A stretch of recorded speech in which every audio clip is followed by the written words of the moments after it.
Good morning. I'm Paula Gazzola. This is my husband, Peter. We are the grandparents of Carolyn Slater, who is a senior this year, and Carson Slater, who graduated in 2019. We've spent a lot of time at Valley, supporting their sports, watching their programs, and especially watching the extravaganza. I was pretty impressed with the level of sign language that you have all learned here and the proficiency that you have for signing. I was raised with a deaf sister. Her name was Claire, and she was born in 1948. I was 8 years old when Claire was born, and before her birth, my mother had a set of fraternal twins, myself, my brother James, and then another set of twins, which was Claire and her brother Dennis. Dennis died before he was 9 months old. Claire was a happy baby, always smiling, but when there was a lot of noise going on in the house, we noticed that she didn't respond. She would sleep through anything. So my parents took her to the medical professionals, and it was determined that she was totally deaf. They had her tested, and at the age when a child normally learns sounds, we were having speech therapists come to the house, teach the family how to teach her and to teach Claire sounds. A lot of it was done through pictures, such as an O is the shape, it's a rounded shape of your mouth, and we would show her pictures and she would mimic that sound. Later on, we taught her words and then eventually sentences. The speech therapist taught the family as well, and we all took a part in Claire's rehabilitation. She started school when she was 3 years old. I remember my dad carried her into school. My parents wanted Claire to learn surrounded by hearing people, so they made the sacrifice of having her live at home and transporting her to school. Each day she would come home surrounded by hearing people. And my sister's hearing loss was not genetic. In other words, it would not repeat itself if she were to have children. It was created by Dr. Error. Unfortunately, sign language was discouraged. Literally, Claire had to sit on her hands at the dinner table and try to express to us what she was saying. She would get very frustrated because she would often say the same thing over and over again, and finally she would just say, "Oh, forget it," and be very frustrated. In comparison, her husband Paul, who she married after college, was a boarding student at the Boston School for the Deaf, and he would only go home to be with hearing people Thanksgiving, Christmas, Easter. Daily he was surrounded by totally deaf people. He is not as oral as Claire. Claire reads lips very well. Most people understand Claire, but with Paul, he uses notes to explain to you what he's trying to get across. Carries a little pad of paper with him and writes a note if you don't understand what he's saying. In order for Claire to go to the Boston School for the Deaf, all of my brothers and sisters and I had to be pulled out of Christian schools and put in the public school system, because that was the only way that my parents could transport Claire to a school close by. When Claire was young, she wore a large hearing aid strapped to her chest. It was about the size of a large cell phone. It would have been on her most of the day. The teacher sat at a desk up in front. All the students were in front of her with hearing aids, and she would speak into a microphone communication system that would go directly to the students. In later years, Claire wore 2 hearing aids, and she had cochlear implants implanted as a last resort. The night she got the cochlear implant, she could hear someone dropping keys for the first time. But she didn't understand the sound through a cochlear implant is different than you and I speak.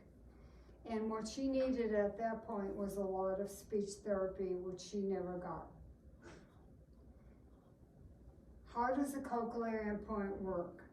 A cochlear implant is very different from a hearing aid. Hearing aids amplify sound so that they may be detected by the damaged ear. Cochlear implants bypass the damaged portion of the ear and directly stimulate the auditory nerve.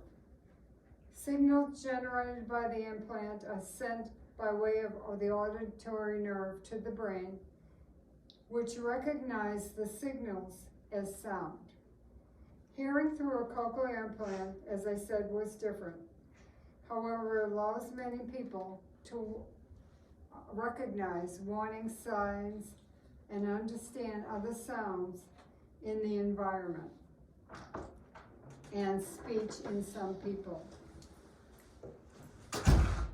One of the problems when you get a cochlear implant and you haven't heard all your life, all the sounds are not familiar with you.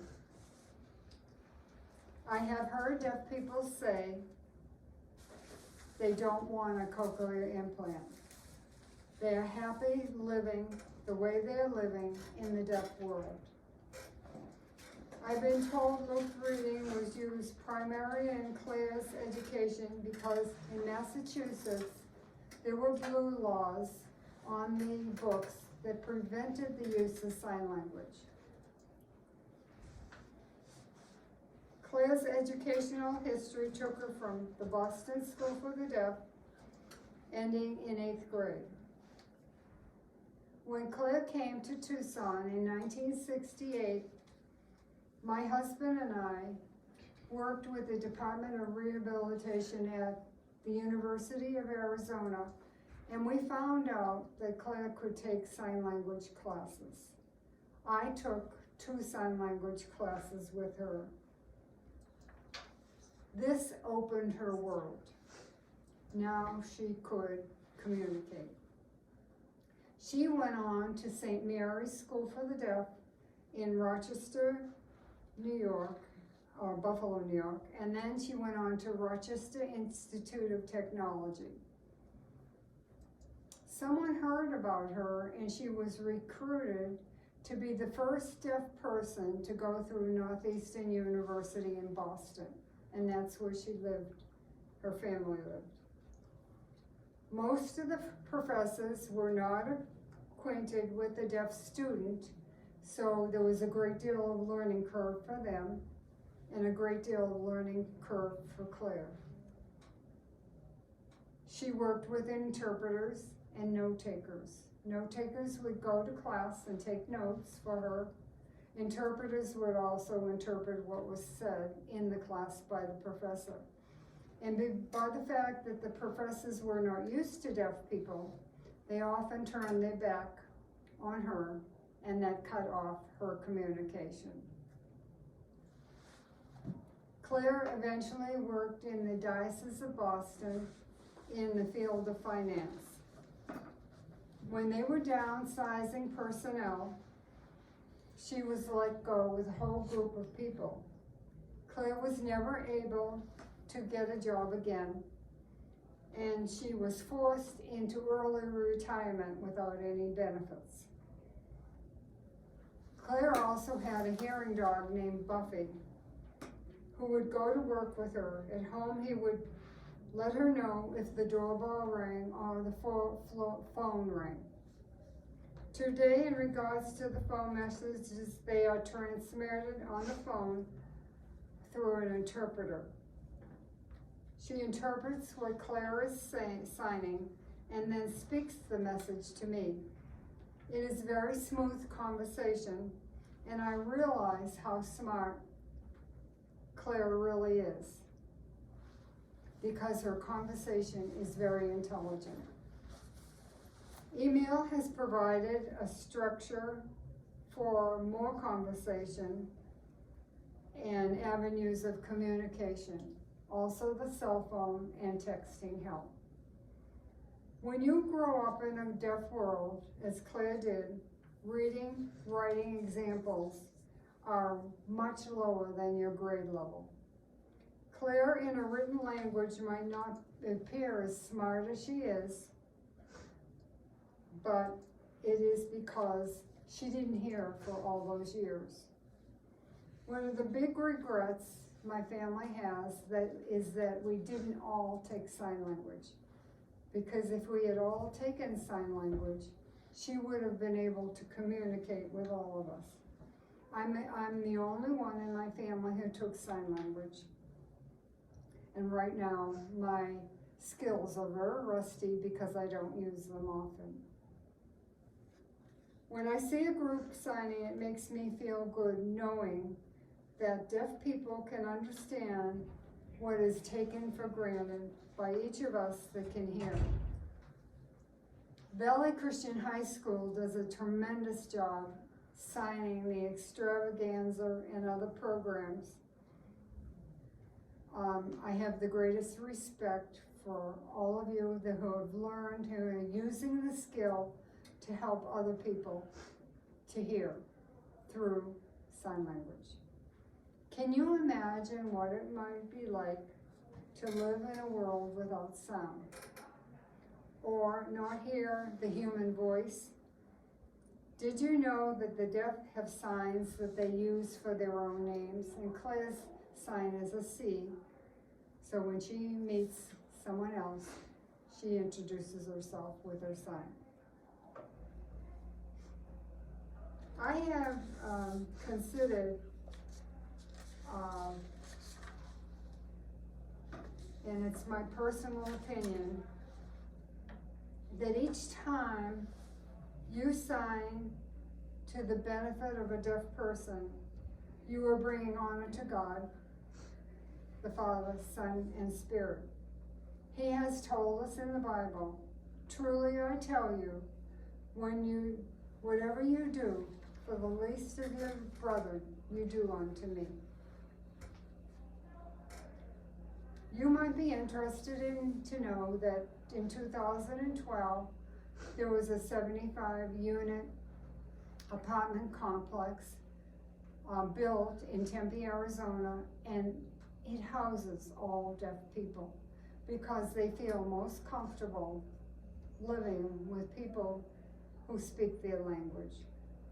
And I was told this morning that your school has given many donations to that group, and I thank you for that. The name of the complex is called Apache Trails, and I have visited it with my husband. In the complex, there are video phones that make it easy for the deaf to communicate in ASL. Doorbells rings have been substituted with flashing lights to alert the people. I hope today that I've shed some light on what it's like to grow up with a deaf sister. And I also want to share with you that I just found out about a smart glasses that let deaf people see words across the glasses, and I'll pass you out the brochure on that. And the glasses have a microphone So the message goes into the microphone and the message is flashed across the glasses itself. And I looked up the expense of these, and the irregular lenses can be put into these glasses. And the prices I was seeing was under $300. There might be more expensive ones, but I thought, what a gift to the deaf community and the hearing impaired. I'm passing out some photographs of my sister I think you might like to see. In one of the pictures, there's a picture of a little gray poodle, and that's her hearing dog, who notifies her, or did notify her, about anybody ringing the bell or a phone ringing at their home. Thank you for allowing me to share my experience in living with a deaf sister, and I thank you for all that you bring to the deaf community through sign language. It is a true gift. So thank you. If you have any questions, you can ask, or just ask if you have any questions. So she spoke about a residential school. Somebody lived in a residential school, and then somebody did not. They just went to a deaf school, correct? Do you guys remember who that was? It was her husband that she married, right? She was gonna marry her husband today, but he grew up in the culture of Totally deaf people, and residential school. most of the time he was in residential school as a boarding student. And he uses, still to today, he uses a little pad of paper. If he can't explain what he wants to say, he writes it down and gives the message to you. But her sister grew up in the hearing world, so she kind of has a voice a little bit. Oh, can she make has, sounds. yeah, fairly good voice, and she's not afraid to be social. She's very social with other people. And she reads lips really well. Yeah, she reads lips Yeah, very well. you could almost, I mean, Just you talk would- to her. almost a normal conversation with her. Nice. If you speak to her and slowly, distinctly, it's really no problem. She does a wonderful job. And I always like to ask this question: what are the 5 God-given senses that you have in terms of your physical body? What are the 5 senses? Hearing, smelling, tasting, Sight, hearing, smelling, taste, touch. Okay. So, if you had to give up one of those 5 senses, which one would you give up?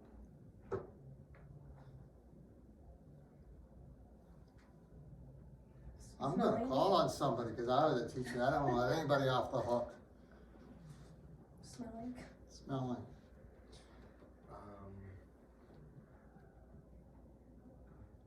Smelling both. Smelling, that takes a little thought, right? Smelling. Touch? Smelling. What would it be like to not have sight or hearing? My sister likes to play a game with me where she covers my eyes with a black thing, and then she covers my ears with something that keeps me from hearing anything at all, and then she tells me to try and find her. Is it pretty hard, isn't it? It's terrifying. It's, Well, right.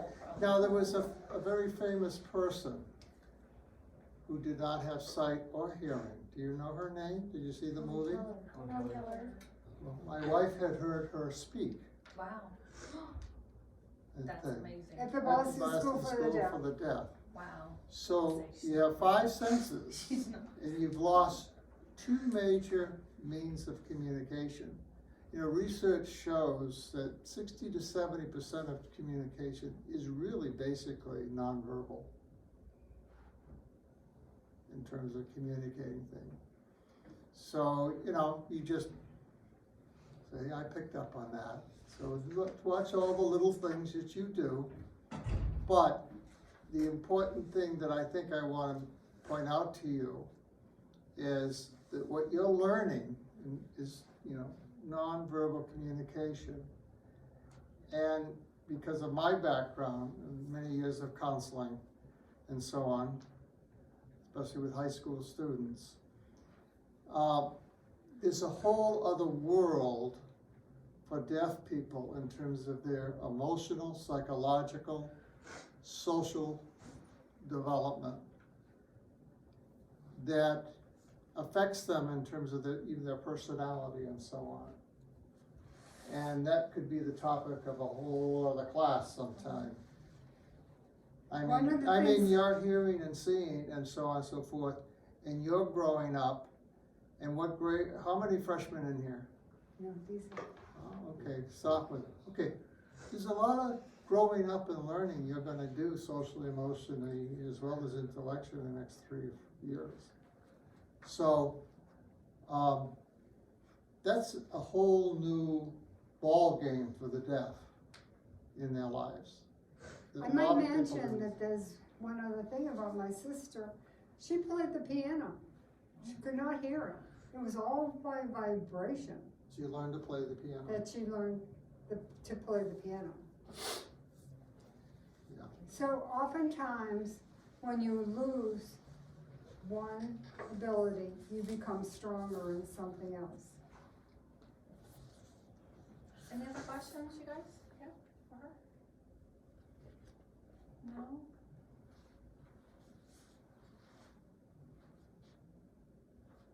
Yeah, you ready for the test?